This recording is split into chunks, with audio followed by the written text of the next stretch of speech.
So come down into a wide-legged forward fold. But the motion here is to bend our knees, keeping our hips rolling up towards the ceiling, towards the sky. So we get that nice elongation in our lower vertebra, in our dorsal spine and thoracic spine as well. And bending, the feet are going to be about 45 degrees in. So it's going to be a bit easier for our knees and a bit easier for our hips. The feet are going to press inwards as if we're trying to grip our hips in. And in doing that, the motion is inhale and exhaling, going to bend the knees. And then exhaling, we're going to extend the legs back, trying to keep the back as straight as we can, feeling that stretch and elongation both in our dorsal spine, in our glutes, and also in our hamstrings. We can be on some blocks for some support if our shoulders are very tight, or our back is very tight, or our hamstrings are very tight. We can come with the fingertips on the floor, so we kind of cup the hand, or we can just have the hand completely further down.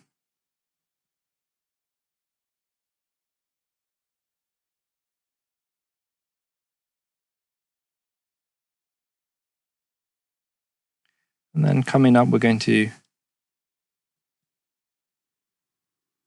inhaling and exhaling between the positions, trying to maintain the heels on the ground. So if this is hard, try to practice Malasana with open feet, with the support under your heels to really open into your groin area, and also to release the lower back. Keep the backs nice and tall. Keep the shoulders nice and wide. Imagine as if you have a yoga ball in between your hands. And inhale and exhale from Goddess pose. This is a great motion just to calm the mind, calm the breath, calm the body. To find your center, just inhale, raise the arms up. Imagine as if you have a ball of energy, or if that's hard to imagine or to feel, just imagine as if you're holding a yoga ball. I find this particularly nice and soothing if I have my eyes closed, as this is a motion to do much with the inside than the outside. Gently bring the arms back up, inhaling, making sure that the inhale and the exhale coincides with the motion of your hands. Exhale all the way down. This is a good one for balance, to practice into Vrikshasana. So just stand on one foot and maintaining your balance, you're going to rotate the leg behind you. I mean, it's quite straightforward, really. Trying to keep the hips as square as possible, as in not offshooting.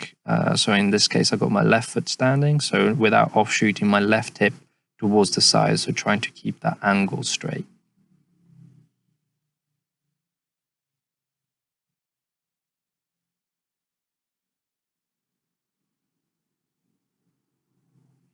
This is a really good one to reinforce your obliques, and also a good stretch into your glutes. If they're really tight, you will definitely feel them there, like I am.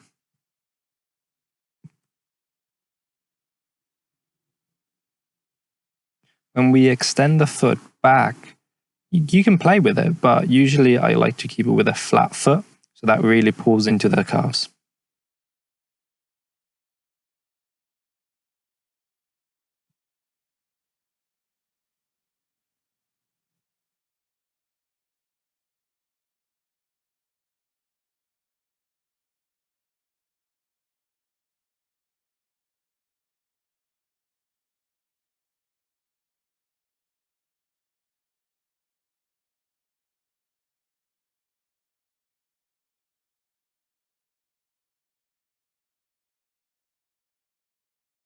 Okay, so when we jump up and down here, let's try to keep the spine coming nice and tall, coming up. So let's not roll into our spine. So this is like a Malasana position when we come down, and when we bounce back up, it's like a Urdhva Hastasana. Okay, so here you can actually notice how my scoliosis is really affecting the position of my body.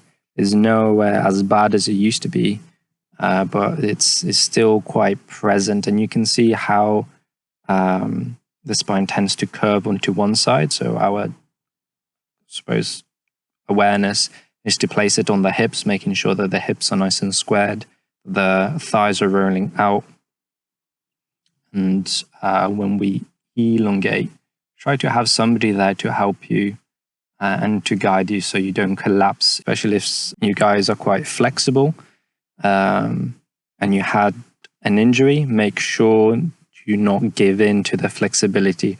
Always use the strength to go into your pose. Otherwise, you risk to just further injure parts of yourself because you are flexible, and there's weakness in the body due to the injury, and therefore you just aggravate that. So be aware of that. Okay, so here we're going to press both heels firmly on the ground to get into this pose. You can always lift the heel up if you have tight hamstrings, if you are over flexible, if you have hypermobility or you're hyperextensive. I think that's the word. Just lift up your toes and be on your on your heels to really firmly go into the pose. That's a really good way to maintain that. And then slowly coming down, pulling your torso forward and sending your hips back. Really nice to have the hands on your hips initially, just to get a sense of where your hips are, in case one hip is overshooting to the other side and therefore skewing the alignment of your spine. All right. Have a great day, guys.